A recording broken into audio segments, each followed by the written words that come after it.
තෙල් ප්‍රවාහනයේ තීරණාත්මක සන්ධිස්ථානයක් ලෙස සැලකෙන හෝමුස් සමුද්‍ර සන්ධිය වසා දැමීමට ඉරාන පාර්ලිමේන්තුව ඊයේ අනුමැතිය ලබා දී තිබෙනවා.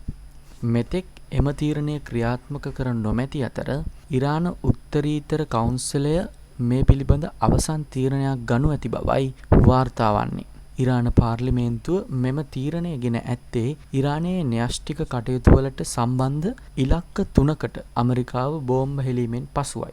හෝමුස් සමුද්‍ර සන්ධිය පිහිටා ඇත්තේ ඉරානය සහ ඕමානය අතරයි. එය වසා දැමුවහොත් ගෝලීය ආර්ථිකයට සහ ඉන්ධන මිල ගණන්වලට බරපතල බලපෑමක් ඇතිවිය හැකියි.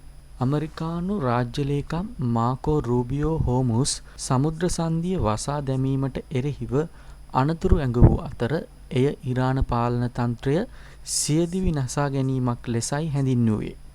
ඉරානයේ තීරණාත්මක තෙල් පාරිභෝගිකයා වන චීනයෙන් මාකෝ රූබියෝ ඉල්ලා සිටියේ හෝමුස් සමුද්‍ර සන්ධිය වසා දැමීමට එරෙහිව රට දිරිමත් කරන ලෙසයි.